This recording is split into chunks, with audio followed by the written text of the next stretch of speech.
And greetings. Happy Tuesday. Welcome to the Steve Deace Show here live and on demand on BlazeTV, radio and podcast. Want to thank our friends over at Convention of States. They have kindly provided the formal attire for today's show. You're going to notice that all three of us are wearing a shirt with a certain message.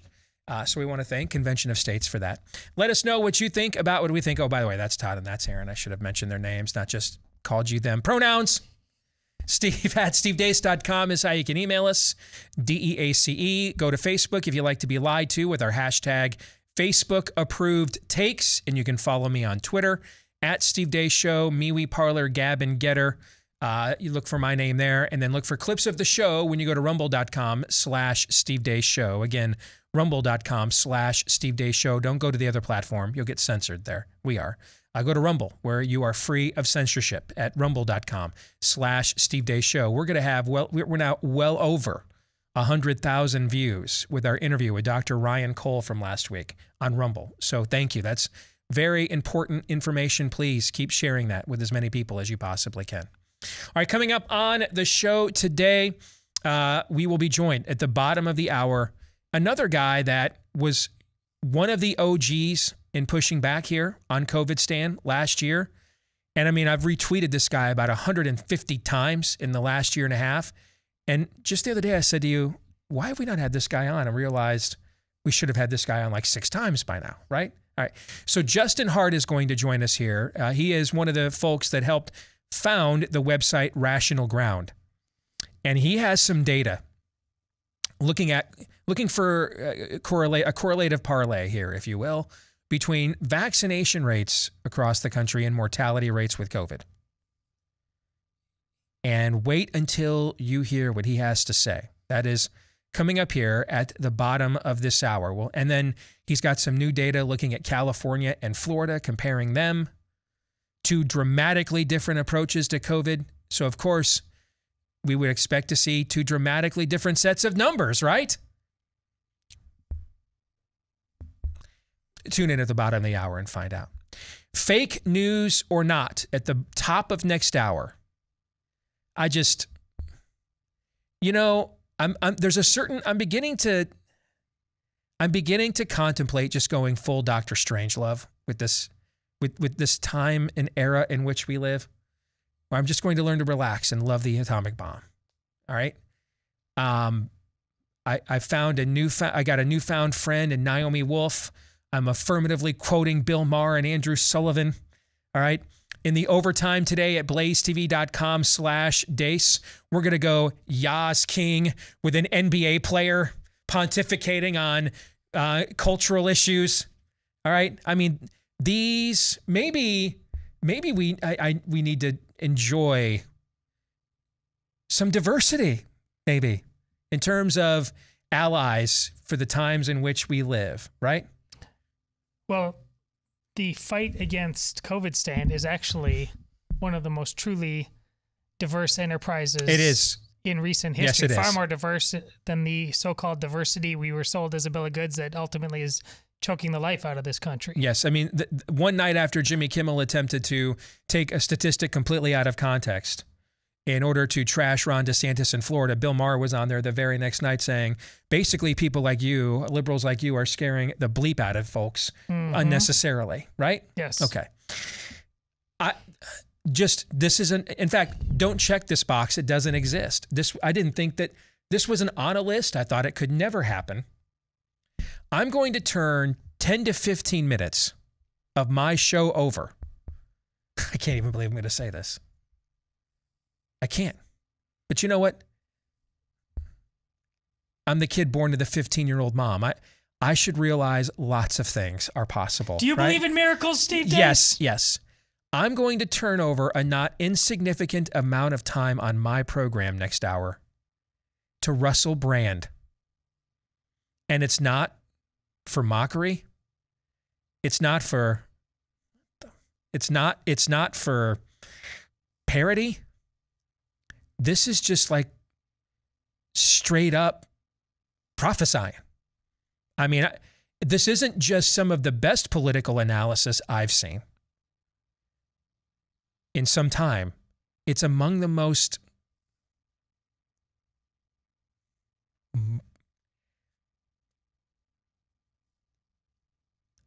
moral. It's very, very moral. It's very empathetic. It's very powerful. No tongues in cheek. This is straight up. I mean, and you know what? If you have not yet seen this, you should. So we're going to show a portion of it to you for Fake News or Not next hour. And then for Pop Culture Tuesday, we're going to get into, the three of us, I hope, have watched it now, the Fox Nation documentary on what really happened in that Wuhan lab.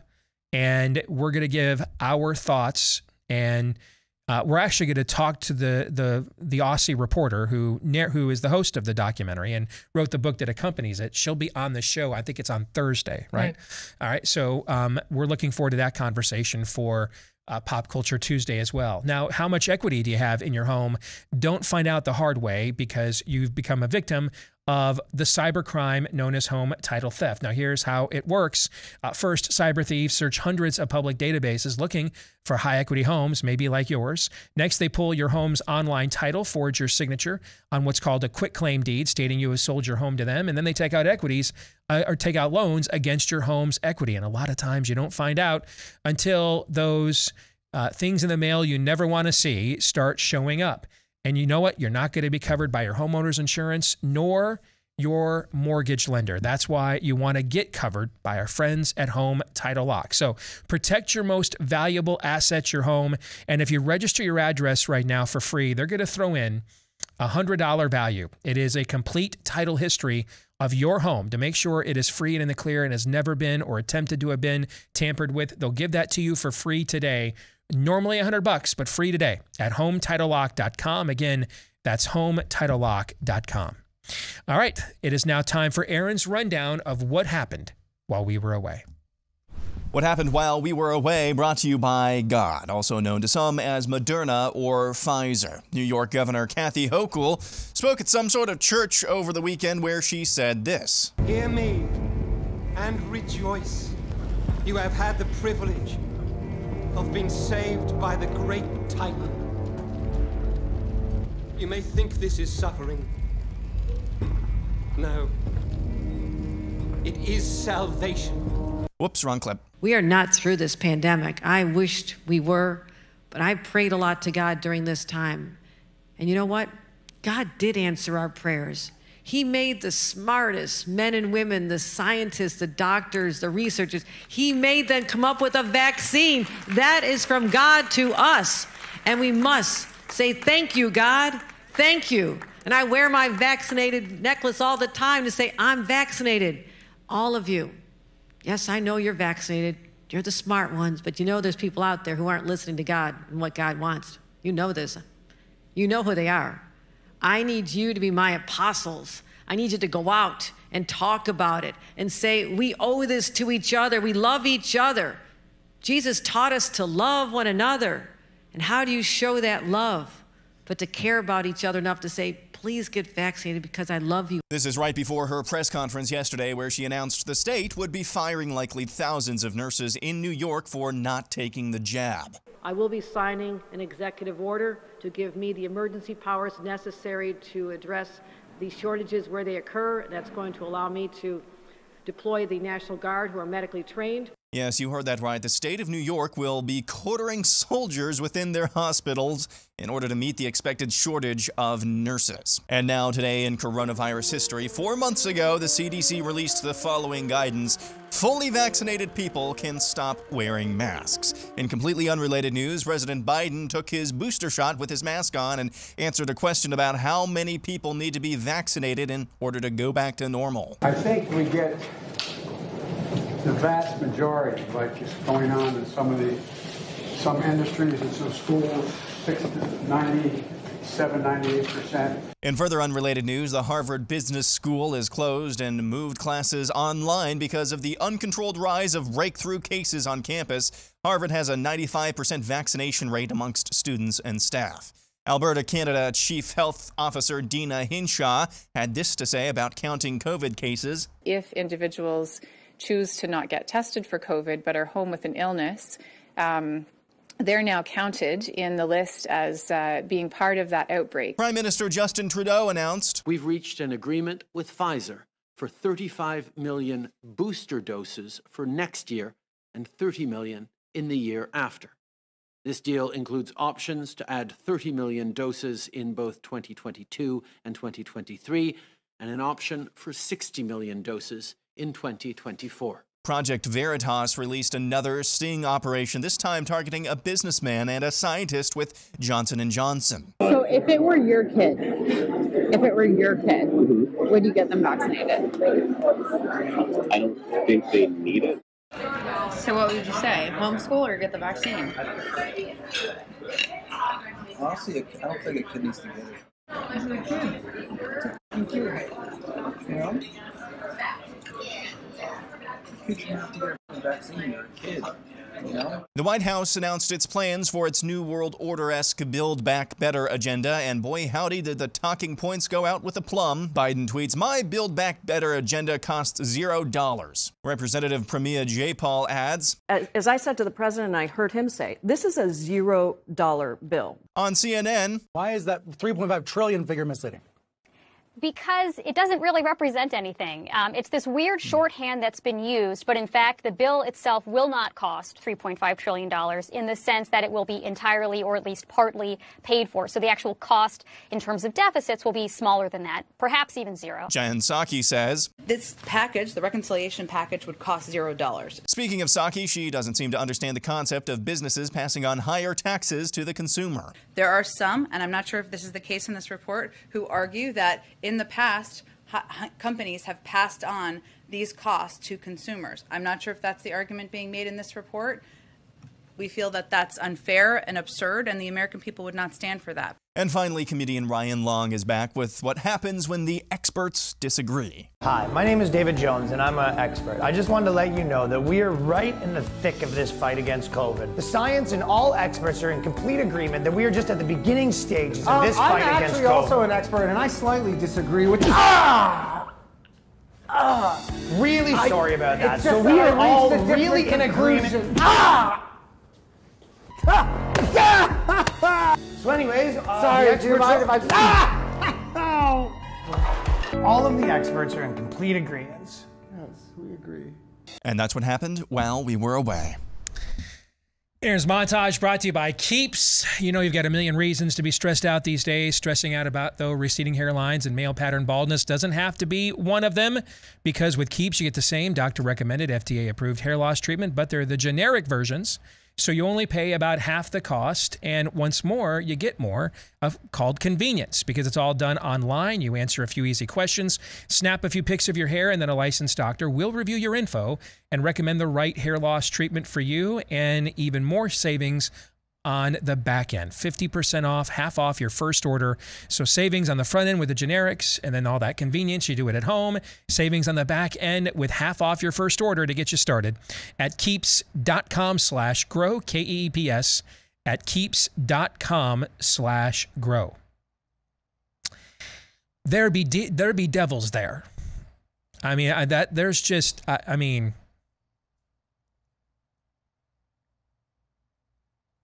straight out of hell. Crazy, you know what's called Marxists. I mean, that's just that's what that was. Just straight out of hell. Just let's try to, you know what, if I have to unpack for you that there's no such thing as a no-cost $3.5 trillion government expenditure, if I have to do that for you, you know, our audience has grown enough that I feel comfortable doing this. You're too stupid to consume this program. Turn it off. You're too dumb. So let's go to some other things that might require a half a brain cell or more. Fair? Sure. All right. What's going on with the vaccine program is a classic case of bait and switch.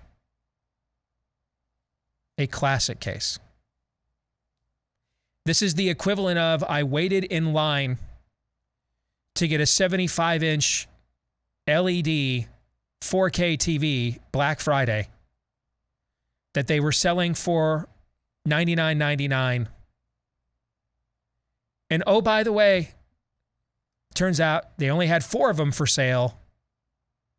But you know, while I'm there, I can still get a good deal on one for $5.99.99 or $6.99.99 or $7.99.99. So I might as well buy that to justify all the time I spent here in line. That is called a bait and switch. And that is what has happened here.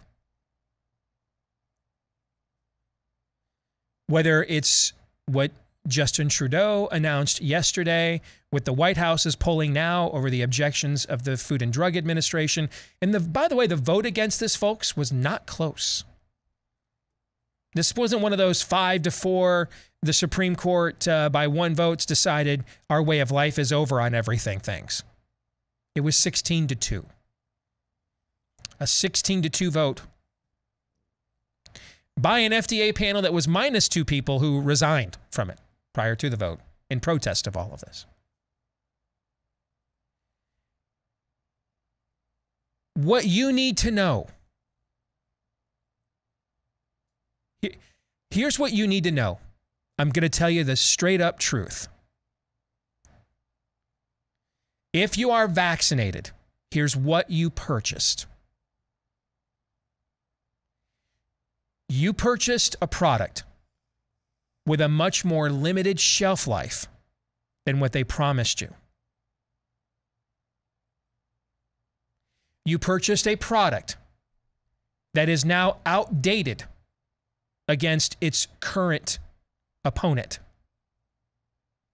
You purchased a product that does not immunize you from getting COVID. How much of this were you told when you got vaccinated?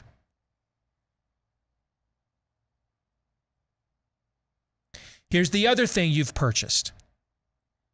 You have, they've got programs now, like apps and stuff, because a lot of times you'll sign up for that free trial to watch something right now and you forget about it. And then you're like, why do I have 8 deductions out of my checking account for $5.99 this month?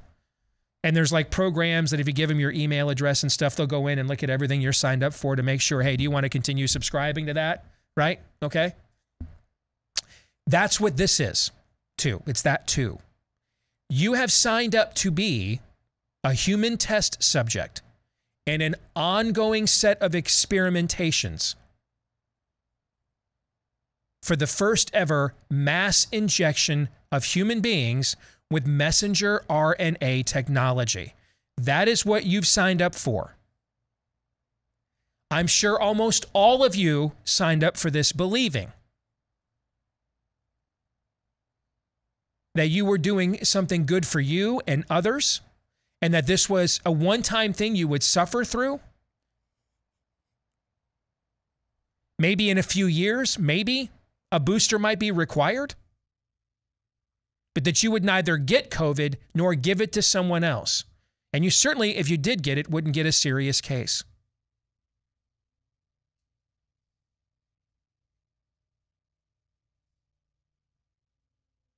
This is before we even do the side effect calculation. We won't even go there for the purposes of this conversation.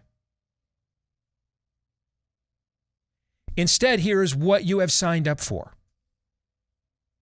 You have signed up for a product with a very limited shelf life.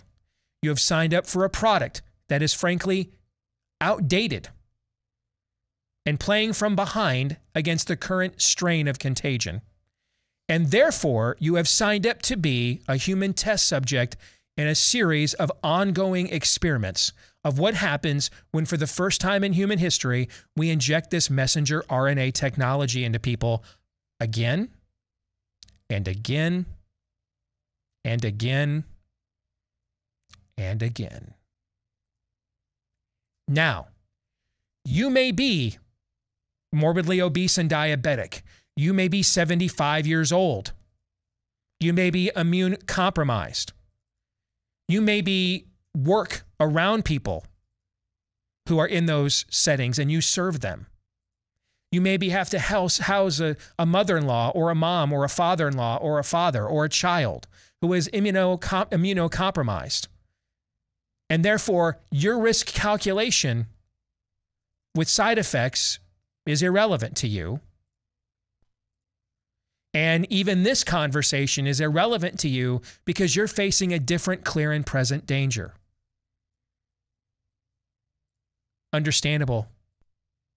And we respect that.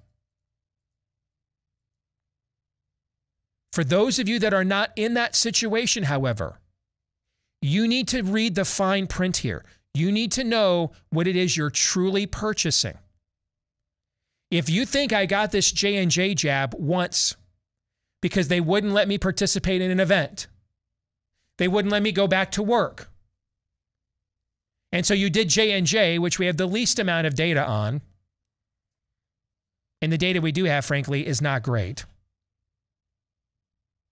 But you did that because it's my single shot, I'll just get it out of the way. If you think that, you've been had.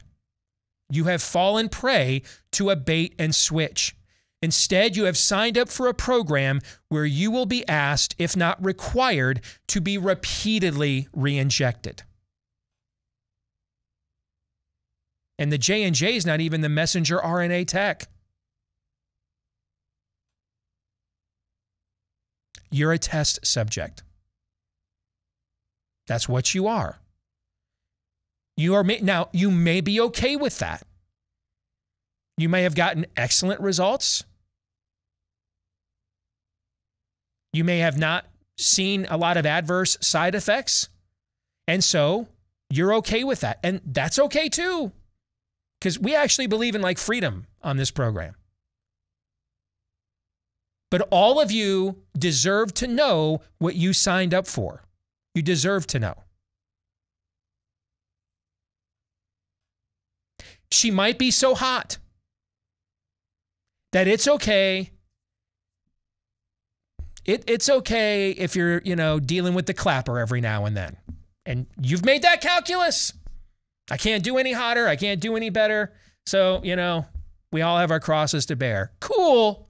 You should just know, Hosea, going in, what it is you bought here. Okay? And this is what you bought. This is not a one-time thing. This is a routine over and over again thing. And you just need to know that because they're not going to tell you, even though they're telling you, but they're not outright telling you. You're part of an ongoing human experiment. We have never mass injected this technology into people ever before. And already this year, we've injected about 5.8 billion people with it. And we're going to keep doing it over and over and over again. Canada's already got a 4-year supply. We're doing 3 shots now in 9 months. And they've been lying to you about this. Now, maybe they've known and lied. Maybe they didn't know and then just found out in real time, hey, this thing doesn't last. I don't know the answer to that. I do know this. If I had gone online, on Facebook especially, and said, I don't believe the Pfizer and Moderna human trial data,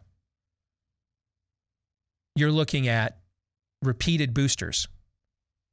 And within this calendar year, if I had done that, I would have been banned from Facebook for saying that.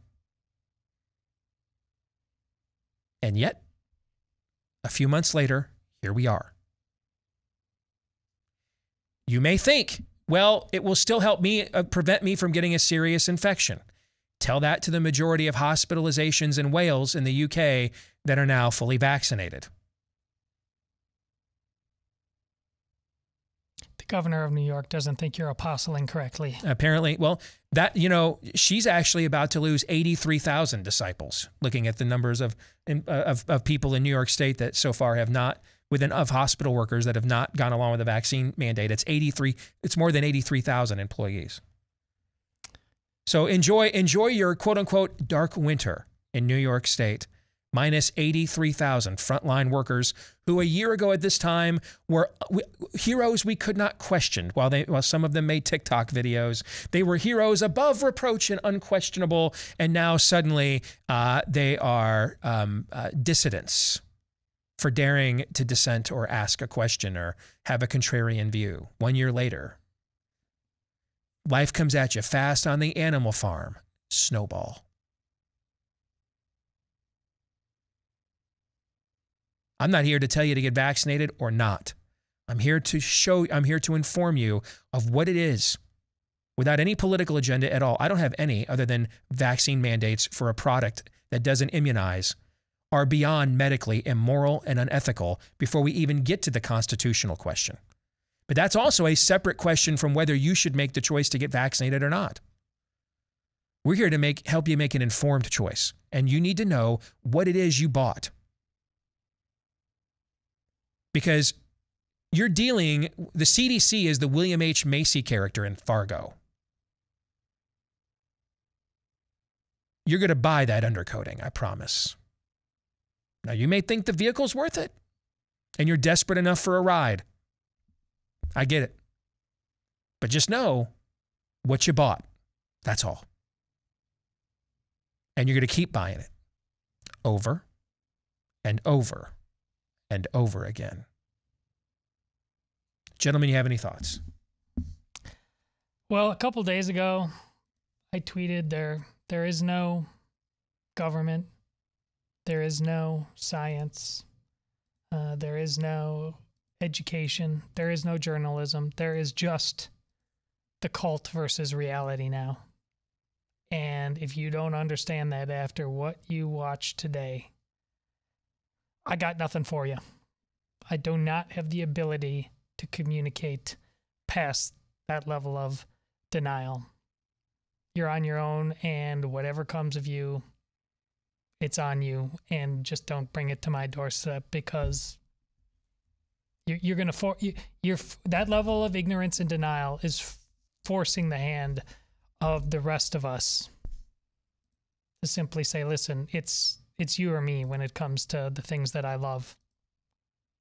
You got to wake up, and you got to do it now. Listen, I would love to have a laissez-faire attitude on this vaccine. And to a small degree, I still do in circumstances. At the very beginning, I absolutely did have a laissez-faire attitude, because that seemed to be the messaging at the time. It was, we have these available, and you know what. But pretty quickly, not from the administration themselves, but from its base and from the Spirit of the Ages disciples, apostles, if you will, that the laissez-faire approach was never going to be good enough. Let's just game theory this out very, very briefly. 70, what is it? What's our vaccination rate now as a country with at least one shot? It's upwards of 70%, I want to say. It's over 75% of adults have at least one shot. Let's say it gets to 85, 90, 95. What happens on our way up to that 95%, 96, 97, 98% threshold that Joe Biden talked about? What happens when we still don't shut down the virus? The same people who are not content with the laissez-faire attitude on vaccines there will not be content with a laissez-faire attitude on quarantines for the unvaccinated. Once you quarantine the unvaccinated, forced quarantine the unvaccinated, and we still don't have it solved, what happens then? The slippery slope is slipped, but guess what? We've still got more to go. This goes to some very, very dark places. I keep saying that. We keep saying that. But it's true because we're here. Justin Hart with some data you're going to want to know here when we come back in a moment.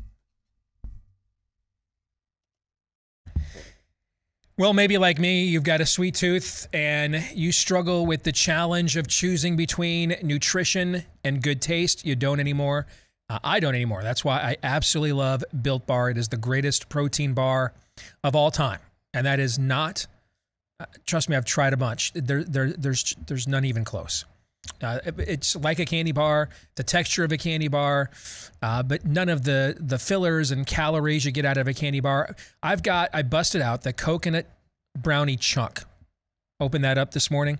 I've got one. I'm going to have it with lunch today. That's maybe the most decadent flavor they've ever produced. It's 150 calories. Loaded with protein, not loaded with calories, not loaded with fat, not loaded with sugar, not loaded with carbs, but loaded with flavor. If you want to try it today, 15% off your order when you use my last name, Deace, as your promo code. 15% off when you go to built.com, B-U-I-L-T, built.com. You won't regret it. Built Bar. Head over to built.com, get 15% off with the promo code Deace. Well, I can't believe he has not been on this show like 5 or 6 times, given I've probably tweeted him or retweeted him about 100 here in the last year and a half. But Justin Hart joins us now here on the program. Way overdue. Good to have you with us, Justin. Welcome to the program. How are you? Steve, great to be with you. Maybe this is a sign of the times, and this is the end of the pandemic. We'll put a bookend chapter to this right now. This is the end of it, right? Maybe? No. It's never going to end, Justin, until we just decide we're going to make it end. And I said that all last year, and I'm saying it even more now. But I still think it's useful for people like you and I to keep pointing out the data. If for no other reason, man, it makes them mad when we do this. Okay, so you've got a couple things I want you to highlight for our audience. First and foremost, though, what's your background in data research? Tell us about Rational Ground. Yeah, so my forte as a professional has been as a data analyst, a chief marketing officer, a chief data officer for both private companies and also in the public arena. I've been involved in some political ventures as well. But when it came time for the pandemic, all of my clients fell dead. My primary client was building golf excursions for baby boomers, dead. My secondary client was doing one-on-one consultations for college families, dead. My third client was doing high-end vacations for rich families. That was dead, right? And I was doing a bunch of data analysis for them and trying to build them some dashboards so they could have some executive reasoning.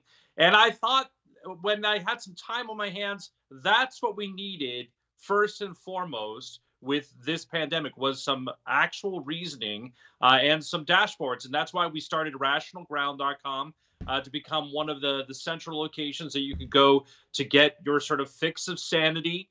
You find us a lot on Twitter. We have a whole gang of lay activists in this arena. As I always say, I'm not a virologist. I'm not an epidemiologist. And normally I wouldn't insert myself into someone else's domain.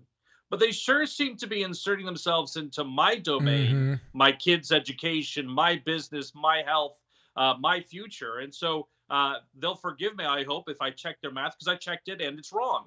And so that's one of the things that we've been able to do is really demonstrate through a data approach that the fear-mongering that has gone on is unfounded and that the attributes of what we call the non-pharmaceutical interventions, all the lockdowns, everything from the social distancing to the masks to putting a padlock on my kids' local park on the swing.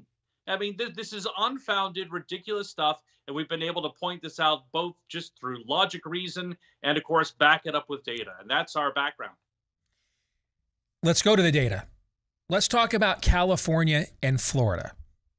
2 states whose approaches to this from about, I would say, last summer onward, because if, we're going to keep it real, originally they did do some form of a stay-at-home or lockdown in Florida originally.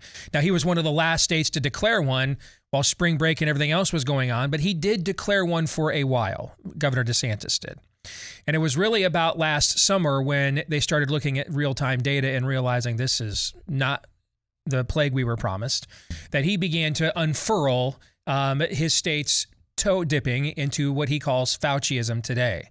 California, I mean, Fauci is the official state bird of the People's Republic of California. So it has gone all the way. It has gone genitals deep in Fauciism in California compared to Florida. So we've got two of the 3 largest states, wide population centers, mass populations. So what's the data tell us with 2 dramatically different approaches? It tells us that there was no difference whatsoever. In the end, the age-adjusted fatality rate of both states turned out to be almost equal. And that's with the wave that we just encountered with Florida, one of their biggest waves. California will probably experience another wave coming here in the winter. And what we've realized, and you have to understand that when you look at the raw numbers, you have to adjust for a population. If I look at something like the Villages in Florida, where the median age is 65, and then I go to Mountain View, California, where the median age, the average age is about 26 and 27, you have to adjust for those figures. And when you do, you realize there is no difference between the states. The lockdowns and the draconian efforts that are still ongoing here in the state of California have made no difference whatsoever in the end result of actual fatalities when it comes to COVID. We saw this in, Alex Berenson, I believe, coined the phrase virus get a virus a year ago, that and then we saw at the end of the year that, if anything, lockdowns didn't work, but they did kill. When you compared the excess mortality in Sweden, for example, with virtually every other country in the EU or with the UK, and they dramatically overperformed those heavily locked down countries. What concerns me is, let's go to the vaccines now, Justin. So I spent a good deal of time last week looking at vaccine data all over the world.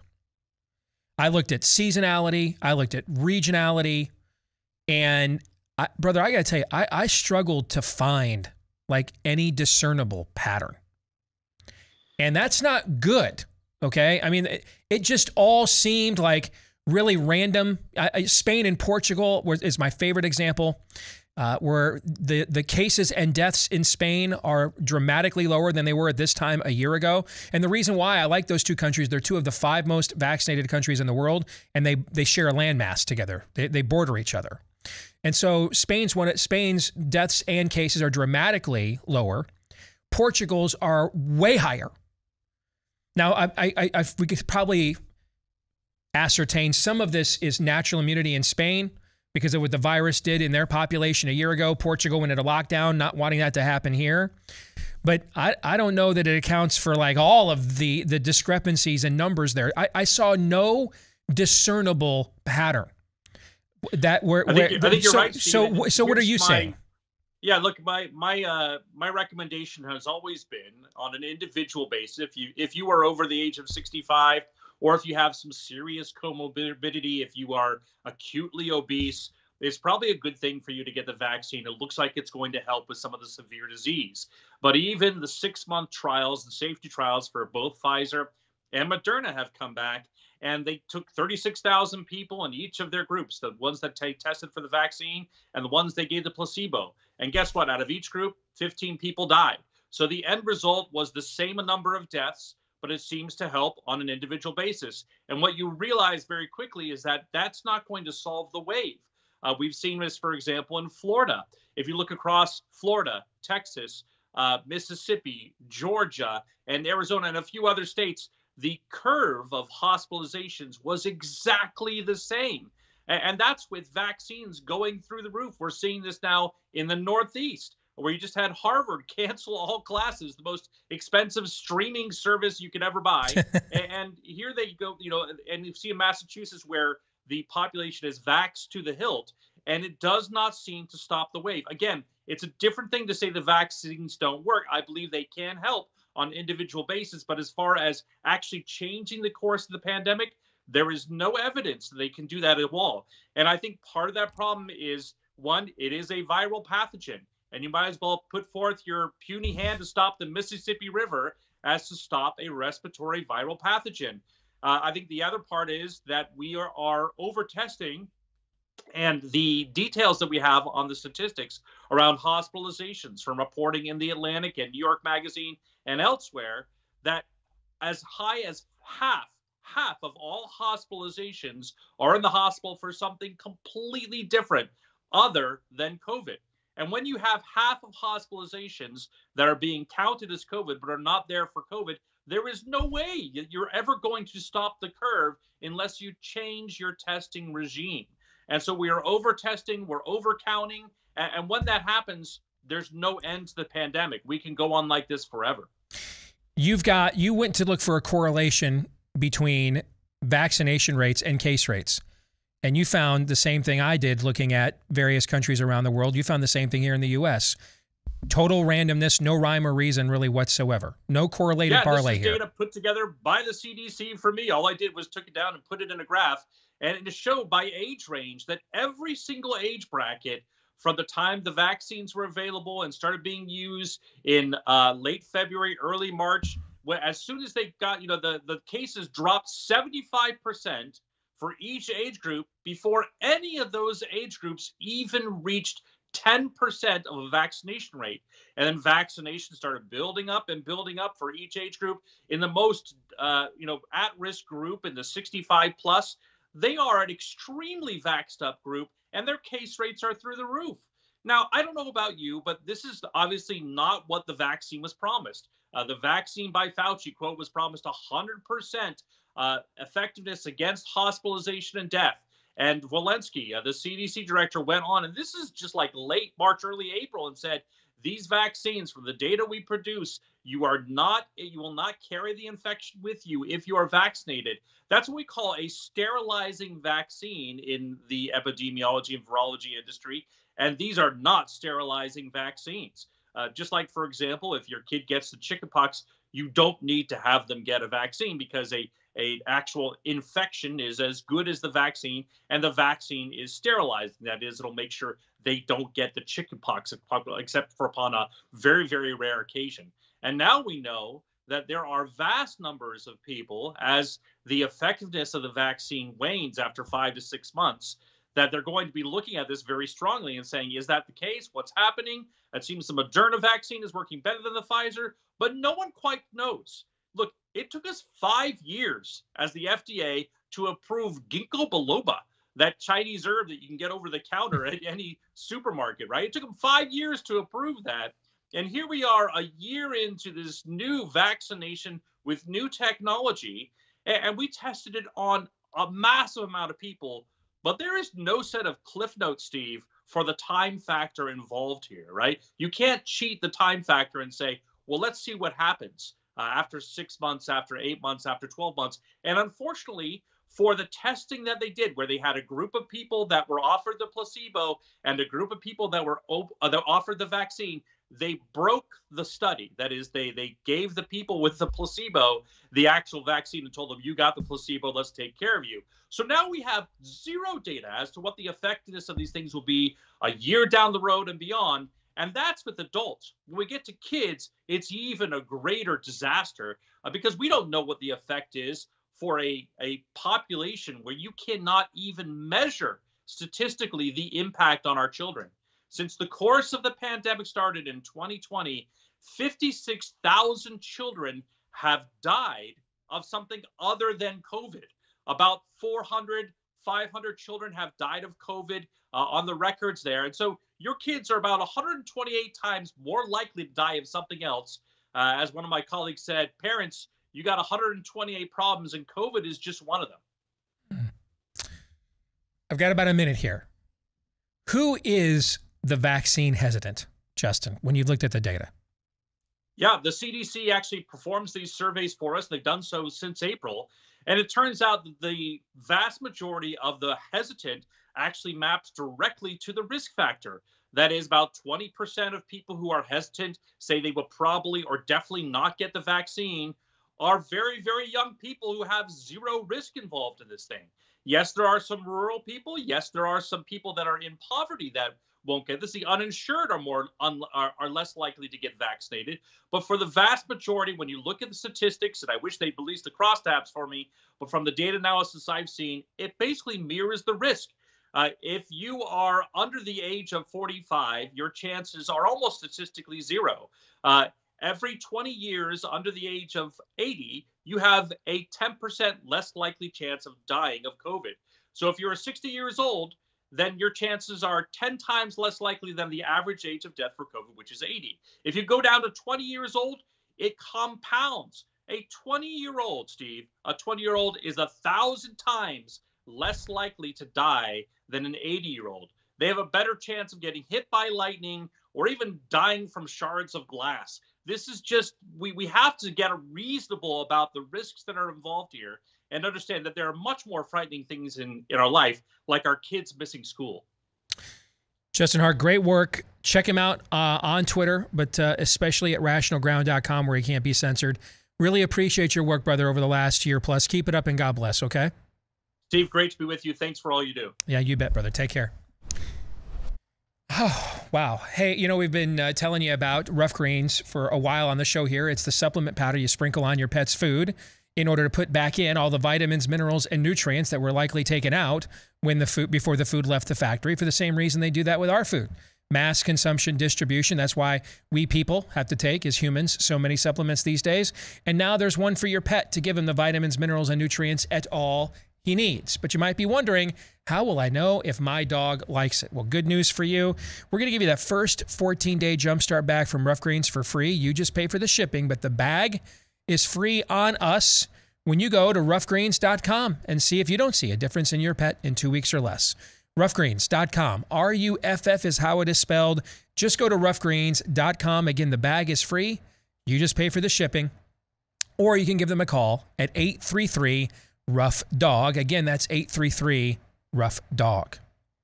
And when we come back, hour 2, a segment I thought I would never do. I never even contemplated it could ever occur, but it will. And it's something I think all of you need to watch. We'll get to that here in a moment with Fake News or Not. Stay tuned.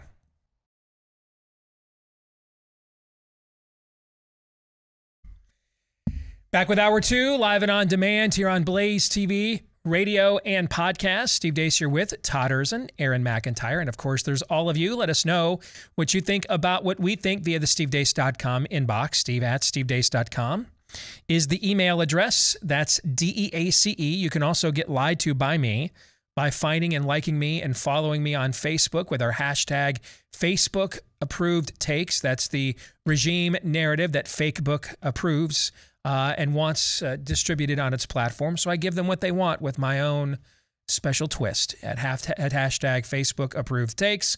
You can also follow me on Twitter at Steve Deace Show. Look for me on MeWe, Parler, Gab, and Getter, as well as rumble.com/Steve Deace Show, where you'll get clips of the show that you can watch for free. And they are also, by the way, free of censorship. And again, the last name is DEACE. Those of you that are podcast listeners, thank you so much. You've played a massive role in the growth of this program, and we want to just say thank you and ask you to do one more thing for us if you haven't already. Leave us a 5-star review, hit the subscribe or follow button. You can do both of those things via your podcast platform of preference. And thanks to you, the thousands of you that have done each of those two things for us already. All right, coming up here in a moment, a unique edition of Fake News or Not, in that I'm just going to admit to you up front, everything you're about to hear and see is real news, albeit not from a source I likely would have predicted at any previous juncture of my career. However, how many folks thought the kid born to the 15-year-old white trash mama was going to end up where I'm at today, right? So it is true. With God, all things are possible. And so you are about to see the marriage of Steve Deace and Russell Brand. Yes, that is about to happen here on Fake News or Not. First, though, let me tell you about ScoreMaster, because did you know that even just an okay credit score can cost you thousands of dollars over the life of a 30-year home loan? That's why you want to use ScoreMaster before you apply for any loan. It can take your credit score from okay to great, and sometimes it can do it fast. The average ScoreMaster user can add 61 points in about 3 weeks or less. And you know, recent COVID surges have kept interest rates low for now. So adding another 61 points to your score on a mortgage or a refi can make a huge difference, all right? So before you apply for that loan, visit scoremaster.com, see how fast you can add points to your score, and then you can maintain and protect your score with 24/7 credit monitoring and $1 million in fraud insurance. It only takes minutes to enroll, see your points, get more points, and qualify for the lowest loan rates when you visit scoremaster.com/Steve. Again, that is scoremaster.com/Steve.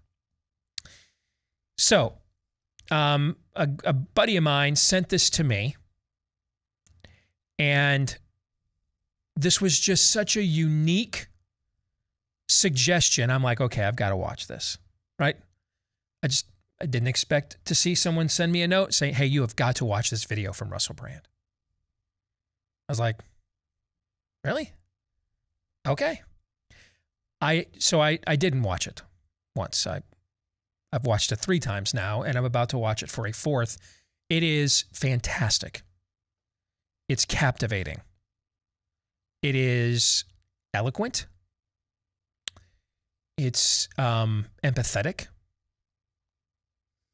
It's powerful. We're going to share a portion of it with you here for about the next 10 to 15 minutes. And then we will react after it's done. Watch this. CNN's Don Lemon has called for a kind of vaccine apartheid, saying people that ain't had vaccines yet, they should be left behind. They're cluttering up hospital beds. Those hospital beds are for people who've already had vaccines. But who is it really that haven't had vaccines? And what are their reasons? Is this as simple as Don Lemon seems to think it is? And so I think we have to stop coddling people when it comes to this and the vaccine, saying, oh, you can't shame them. You can't call them stupid. You can't call them silly. Yes, they are. Shaming is always a good technique to get people to do things. If we've learned one thing from the protests and demonstrations of the last few years, it's the power of shame to get people to do what you want. Earlier this month, Lemon called out unvaccinated people for taking up the space in hospitals from vaccinated people who are playing by the rules. That's an interesting bit of authoritarianism, if you ask me. It's kind of devoid of compassion and is a very reductive type of argument because we haven't yet looked at what kind of people are not vaccinated and what the reasons might be for not being vaccinated. It doesn't seem to me that it's something that should be simplistically assessed in that manner. That's why when I'm always talking about it, I'm always keen to point out that I myself don't have a strong opinion on what your personal, private, medical procedures and solutions ought to be. I'm interested in a global perspective on a significant issue and how government, big business, big pharma, media all interact to create stories that then become truths and lead to edicts such as this, where public figures like Don Lemon sort of fist on table, leave them behind, shun them, vaccine apartheid. That kind of language has its own kind of quality and it should never be applied in any issue. You should never say this group of people about, yeah, but it's a choice, it's a choice. Well, let me tell you, there's other issues around choice that people like that used to, in a sense, play out in different spheres of the political space, you know, like bodily autonomy and choice and segregation and inequality. It's very peculiar the way that certain rules are being discarded in order to facilitate the advancement of this narrative. Let's look a little more deeply into who is getting vaccine shots and who isn't. From the New York Times, people who are eligible for shots but have chosen not to get them is not a single set of Americans, but in many ways two. In one group are those who say they are adamant in their refusal of the coronavirus vaccines. They include a mix of people but tend to be disproportionately white, rural, evangelical Christian and politically conservative. I suppose that comes from the perspective of personal liberty and libertarianism.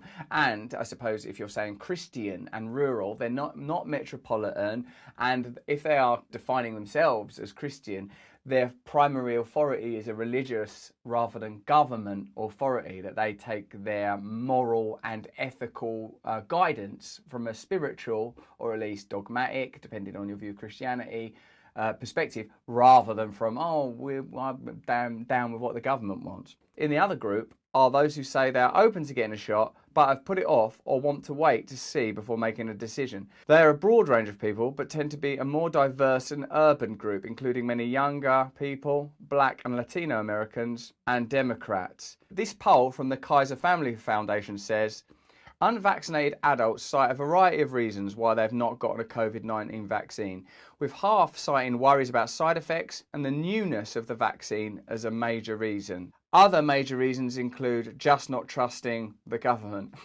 Like, who trusts the government? Who trusts the government? Who? Some people just think they don't need the vaccine, that's 38%. Not believing the COVID-19 vaccines are safe, that's 37%. And not trusting vaccines in general, that's 26%. So that, in a sense, is a broad range of, wherever you stand, I would say they're not ridiculous reasons. Like, that's not, like, there's not a percentage of people that are like, they're going to put a robot in your blood. You know, it's not that, is it? It's all sort of like reasonable questions and inquiries, particularly in the climate and context that we're currently in, with most of us feeling some degree of mistrust towards the institutions that are primarily behind the vaccines, whether or not you believe they're safe and whether or not they are safe. Many concerns about COVID-19 vaccination are expressed at higher rates by people of colour compared to white adults. More than half, 55% of unvaccinated black adults and almost 3/4, 64% of Hispanic adults are concerned about having to miss work due to vaccine side effects compared to 4 in 10 white adults. Larger shares of black and Hispanic adults compared to white adults also express concern about not being able to get the vaccine from a place they trust, having to pay an out-of-pocket cost to get vaccinated, and having difficulty travelling to a vaccination site. Another one, very practical. This is what, you know, when it's like an issue like climate change, and like protest around climate change tends to be sort of direct action, which is sort of like, you know, something I'd be totally down with. But there's a disjunct between people talking about climate change and being able to impact ordinary working people, because ordinary working people are concerned with dealing with their actual life. And I think that's no coincidence. If your life is about survival, economic survival, putting off penury, coping with the challenges of life, a situation that I lived in for a while, and it seems like a long while ago now, then you're not thinking as much about, oh no, climate change. You're not about climate change, I'm starving. It doesn't seem so relevant. Many Hispanic adults report being asked for certain types of information or documentation when they signed up for or received vaccine that may pose barriers to getting the vaccine for some. Among all Hispanic adults who made or attempted to make an appointment to receive a vaccine, about a third, 32%, report being asked to provide health insurance information when making an appointment. So this is another strong social and economic reason, and obviously that's connected to migration issues as well, particularly I suppose in America. 4 in 10, 42% say they were asked to provide a government-issued ID, and 14% say they were asked to provide a social security number. So I guess it's a layered and complex issue. How can you be dismissive and so lacking in compassion when there is such evident complexity around many people's lives when it comes to an issue as significant as this one? You can't afford to just wipe people away and shun people when you don't understand the circumstances of their lives. This shows me the futility of bipolar, combative social discourse. Instead, we should be inclusive, compassionate, considerate. Which political party claims to be representative of those values again? Oh, you can't shame them. You can't call them stupid. You can't call them silly again. Yes, they are. Yep, there are those single mums that can't get childcare that are concerned about the side effects. Give them a good shaming. The people who aided and abetted Trump are stupid because they believed his big lie. The people who are not getting vaccines, who are believing the lies on the internet instead of science, it's time to start shaming them. What else? Or leave them behind. Shame and leave them behind. Those are the solutions. I would say there's a certain line that you can't cross, particularly if your whole political party is resourced by sort of inclusivity, diversity, compassion. You can't say, well, with this issue, this is the one issue. You know, but, and may I say that if you look at the science, it seems that there is room for conversation in many of the areas that these statistics suggest are cause for concern. It's like, you know, do you trust your government? Do you have concerns about side effects? So these are not things that you can just go, no, like with the swipe of a broadsword across a population of people that includes, it seems, a great many vulnerable people, people that have been disadvantaged elsewhere, that are worthy of compassion and certainly worthy of being heard. People talk about, well, I don't know what's in the shot, Chris. I don't know what's in that shot. I'll tell you what's not in it. Hold on, a tracking device. Yeah. Let me finish this. You know what they get shots in nowadays? In their rear ends. They're getting shots to make it bigger.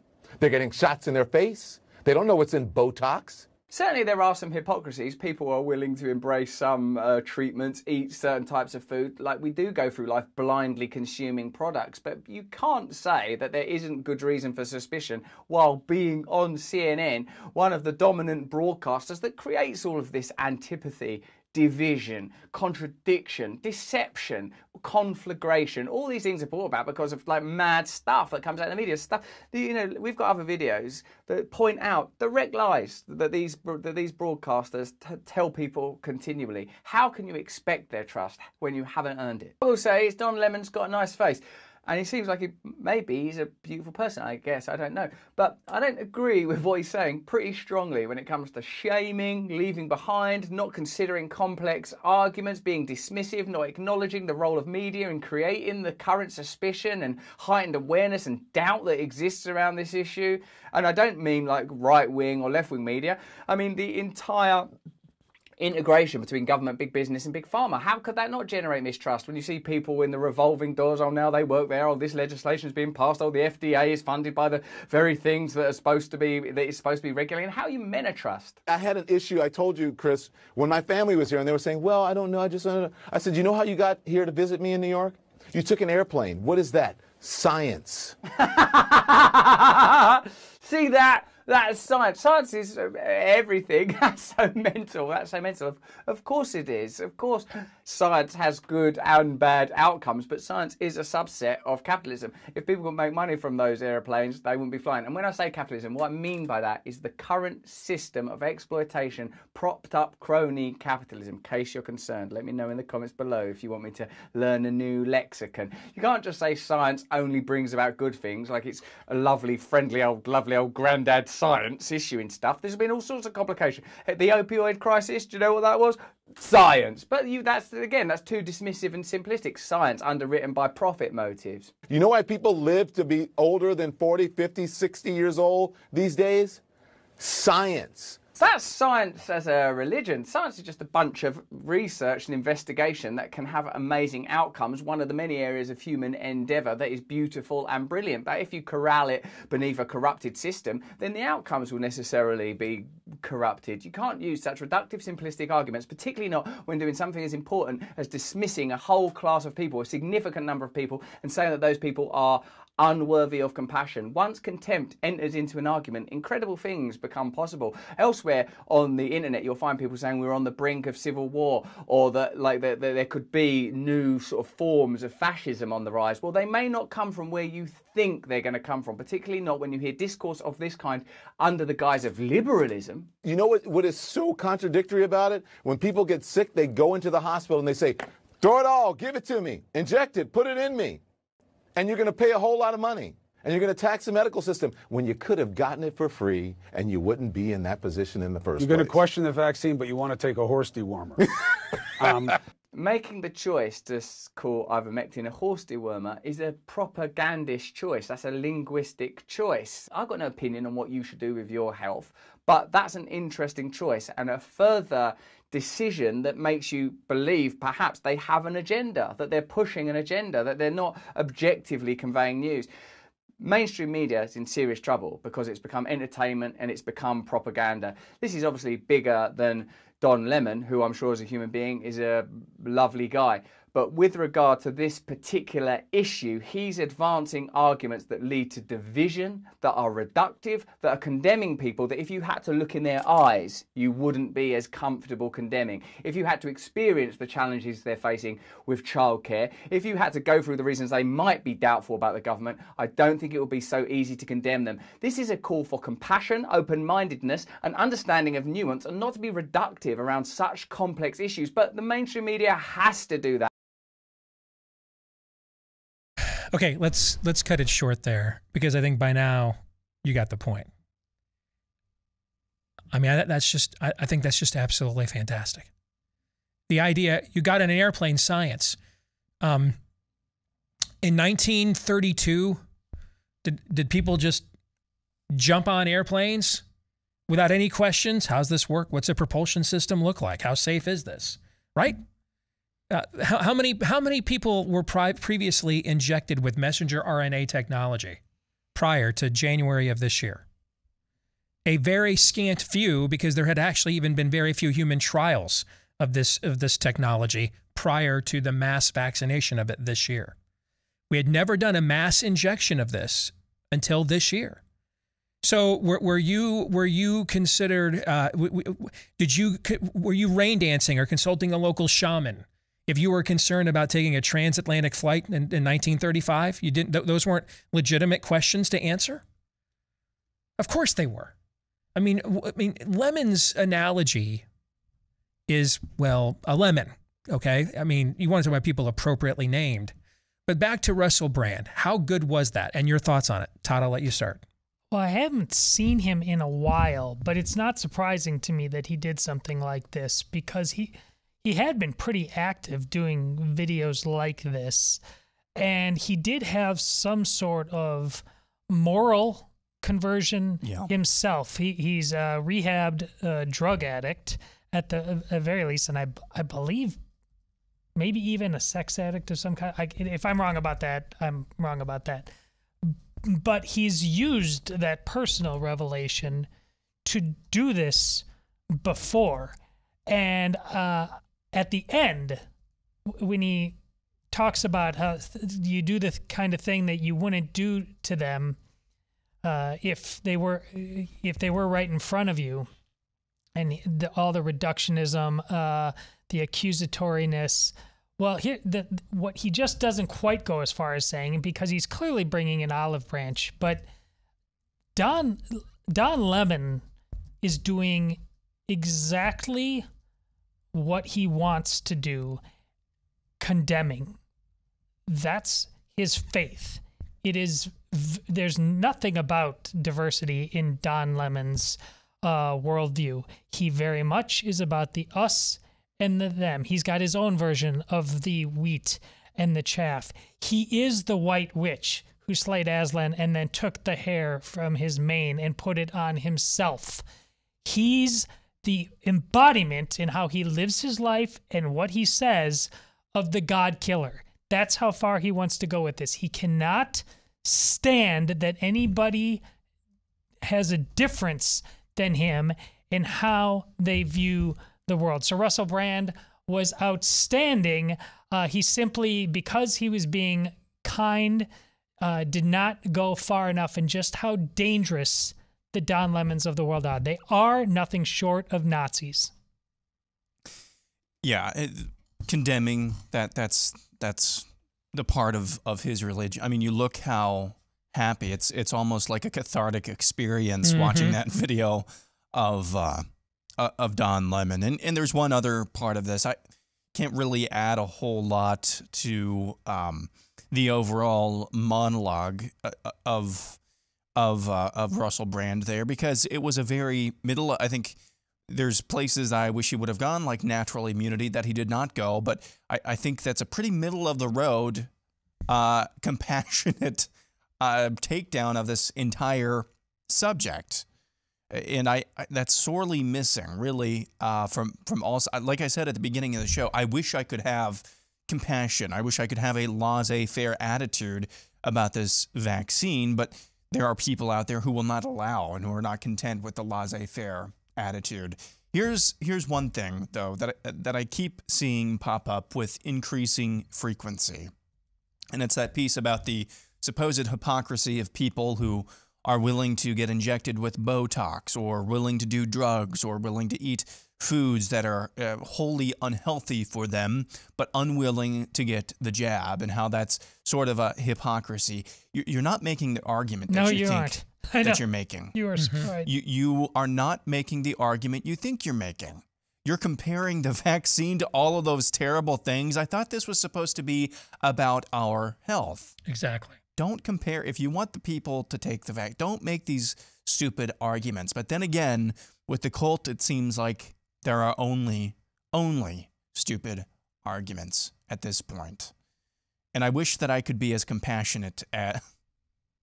Russell Brand is not a Christian, guys. At least not that I know of, anyway. I tried after watching that. I had not heard about his moral conversion. I think he went to his treatment for addiction because of an atheist friend, and I don't think he's really had a faith conversion. But I will say, I wish I was as compassionate as he came off in that 18-minute video, Because if everybody were like that, then we wouldn't even be sitting here right now. He probably wouldn't have even had to make that video. But the fact that there are forces in power right now, and again, it came from both sides of the political divide in America before even Biden took office, who did not want to make this into a laissez-faire thing. We're at a position now where it's constantly fight or flight, especially with this issue.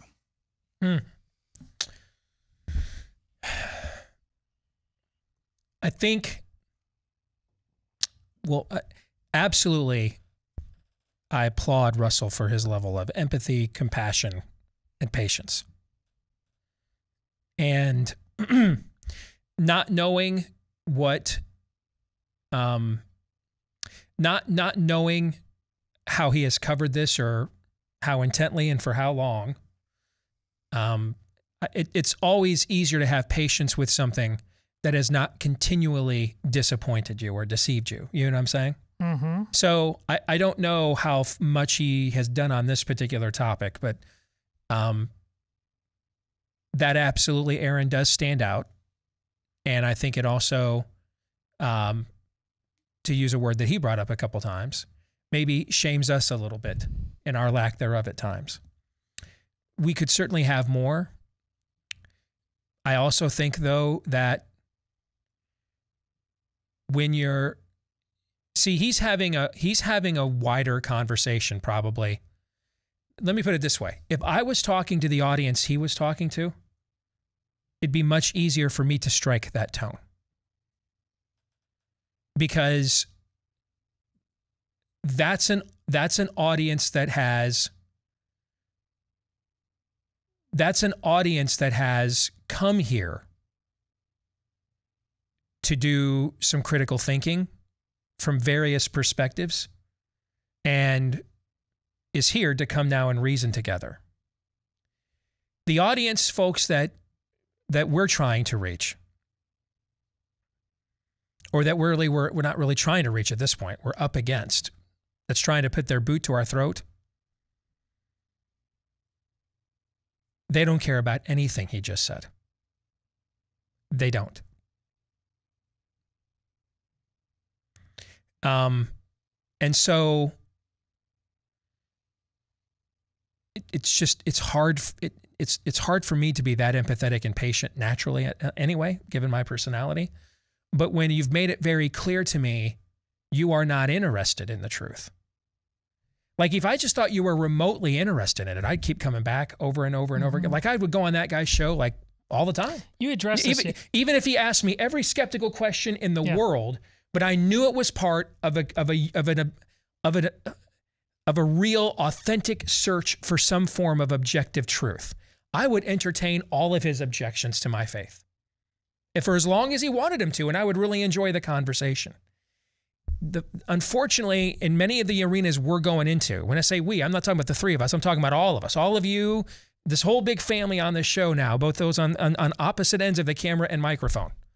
Too many of the arenas we're going into in our school boards, in our own families, in our legislatures and things of that nature, it won't matter how well you frame this.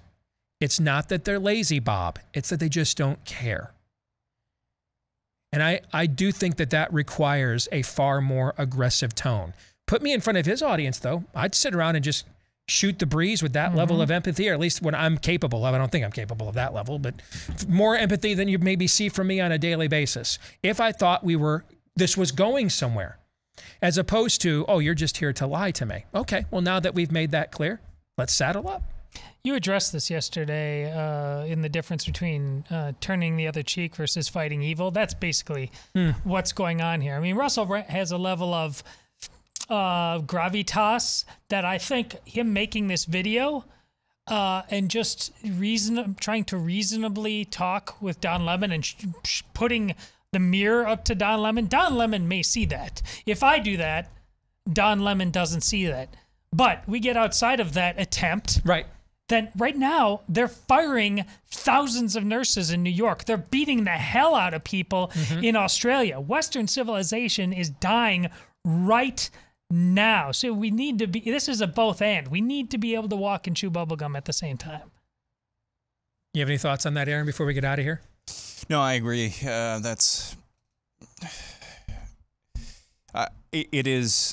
It's the narrow road that we talk about.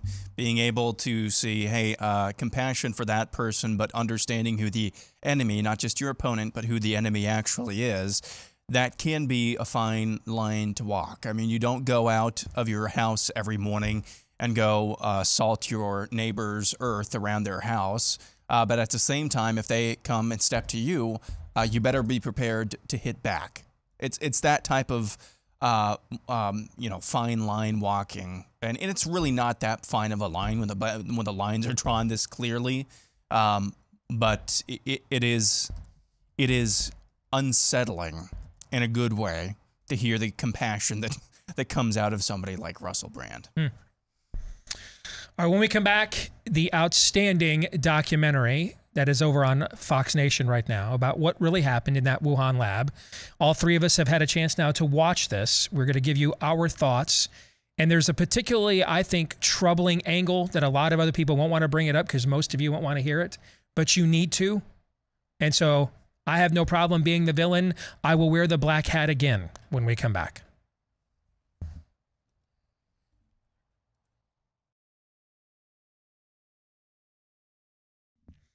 You know, there's never a good time to be all sweaty in public, unless you like to work out in public, in front of an audience. All right. So I don't know how many American Ninja Warrior contestants we have here tuned in. It'd be cool if we had one. But for the rest of us, being sweaty in public isn't fun, especially because it can occur at the worst possible times. A job interview, a first date, a speaking engagement, etc. That's why I want to check out Sweat Block. Stronger and more effective than even the most clinical of antiperspirants. You simply apply their wipes to your pits right before bedtime, go to bed the next morning, do what you normally do to get ready, and you should be good to go. Not just for one day, but several days without worrying about pitting out, and they guarantee it. And they've got other great products as well. I've tried these. The deodorant is phenomenal. So is the deodorant lotion for those, shall we say, sensitive areas that can get a little swampy. If you want to try Sweat Block right now, get 20% off with the promo code DACE. DEACE, promo code DACE, when you go to Sweat Block, just like it sounds. Sweatblock.com, 20% off with the promo code DACE. Your pits and other parts of your body will thank you later. Sweatblock.com, promo code DACE. All right, let's get to it. The three of us have had a chance now to watch the, I think it's outstanding. You guys can tell the audience what you think. But I think it's the outstanding documentary that is streaming right now over on Fox Nation. I forgot the gal. Is it Sherry Markson? Yeah. Okay. And she's going to be on our show Thursday, right? Yes. Okay. She's the Australian investigative journalist that apparently was able to escape her country long enough to even conduct this investigation into the true origins of coronavirus and what was really going on at that Wuhan lab. I tweeted out a link to this last night. I would highly recommend as many of you watch it as you possibly can. And she actually tweeted me back and says it's also available, I guess, on YouTube now, too. That you don't have to just get it at Fox Nation. Oh, cool. Okay. So, but we already talked about this a little bit last week. We looked at a Sky News report on her documentary. But now here for Pop Culture Tuesday, when we look at the intersection between popular culture and conservatism, we wanted to look at the documentary in its full context as a whole. There's one particular angle here I want to address, and I will in a moment. But I first want to find out, Todd and Aaron, what did you think of this documentary and what stood out to you? Well, I thought it was interesting, and maybe it's not as interesting as what it should be, but the entire tenor of the documentary left absolutely no quarter for the possibility that this was just an accidental spillover naturally from wildlife to animals. They left, I don't know what you guys, I thought they left absolutely no, the only question was whether it was accidental or on purpose. And also further surprisingly, they didn't completely rule out, they poo-pooed it a little bit or cautioned, I guess, a little bit the possibility about an intentional release, but they certainly did their due diligence in noting who all was involved with that lab and noting China's interest in biological warfare as well. So I thought that was, so overall, this documentary left no quarter. I mean, they explored the possibility, but they left basically no quarter for the possibility of a natural spillover. In terms of the guests, in terms of the subject matter experts, I guess we should say, that they had on, former head of the British intelligence MI6, Dr. Richard Dearlove, I think was the name of that man, former Secretary of State Mike Pompeo, former, I think it was Director of National Security, or Director of National Intelligence, I should say, John Ratcliffe. They had interviews with all of these people, and including a handful of scientists and virologists from around the world and geneticists from around the world, particularly those who have had some of their work censored in the early days.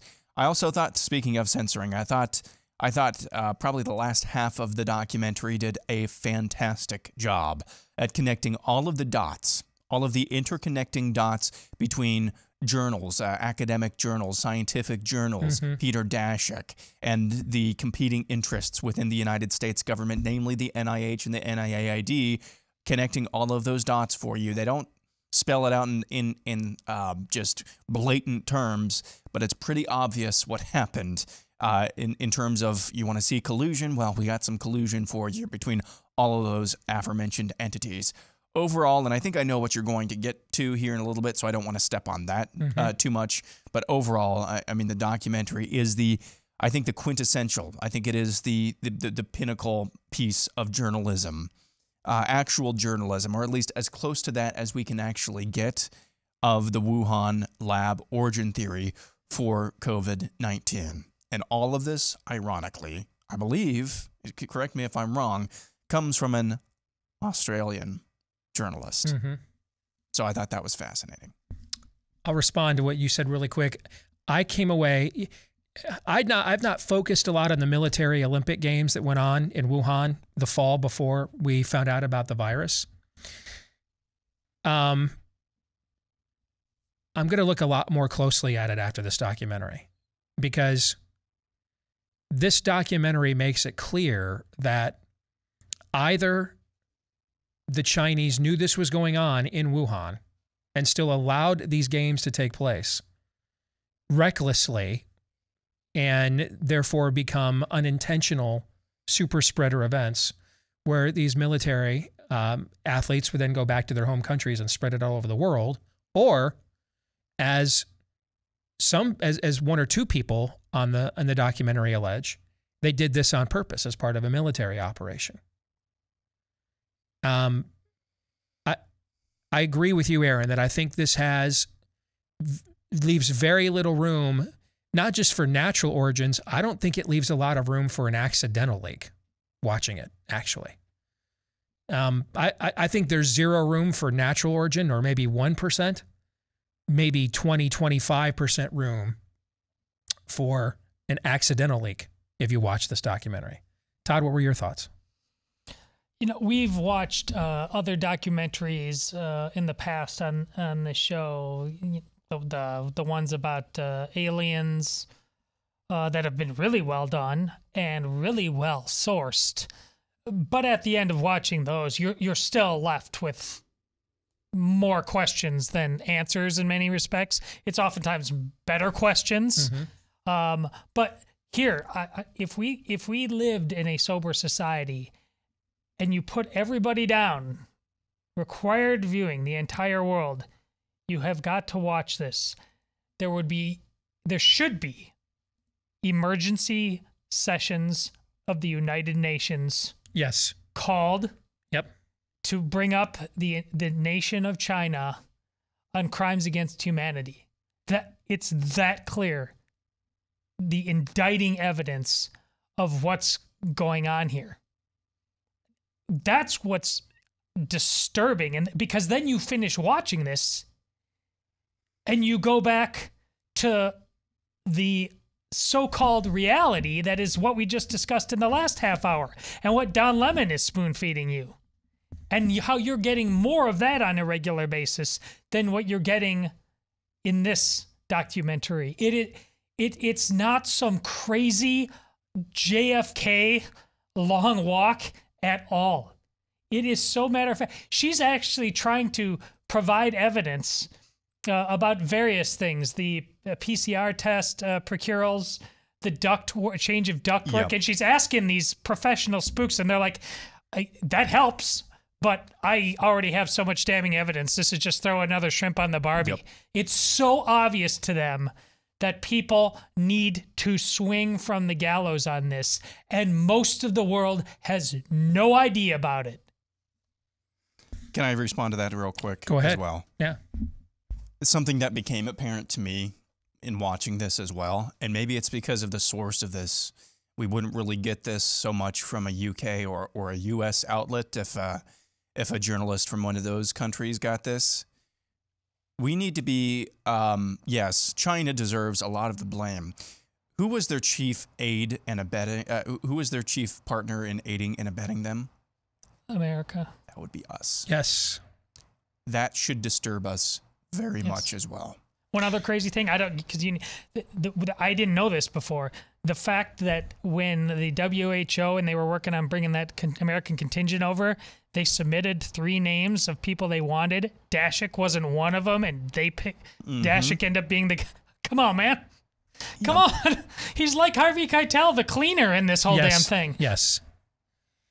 The rest of it, I think you guys had highlighted the right things. The rest of it, I think, adds information and context to things we've already discussed prevalently here on the show. So I want to bring another angle up that I was disturbed to disappointed by watching this. And some of you are not going to like this. I don't care. It needs to be said.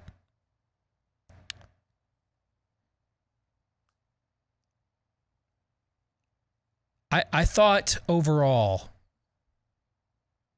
President Trump's performance in this documentary was underwhelming. And I'm okay with him passing on certain questions from a national security perspective and entrusting that he has received briefing and information about this, and also understanding that if certain things are said a certain way, it could lead to war. So I'm not talking about any of those, because that happens a couple of different times in this documentary. She asks the question, many of the questions I've been dying to ask people like the president for the last year and a half. And some of them he just cannot answer. I respect that. But the part where she asks him about,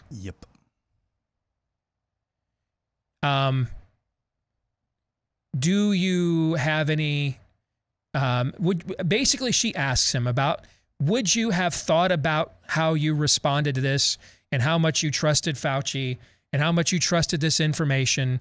Would you do it? Would you do it differently if you had to do all over again? And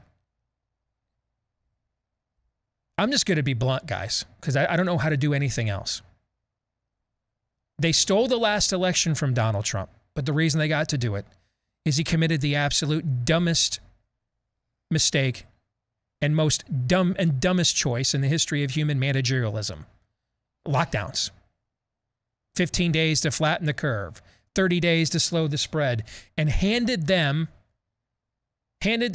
very people who practiced a 4-year-long coup, handed them the hammer for the final nail in his coffin. We got mail-in voting. California just announced yesterday there'll be mail-in voting for EBS. We're never putting any of these genies back in the bottle ever again. Things we successfully defeated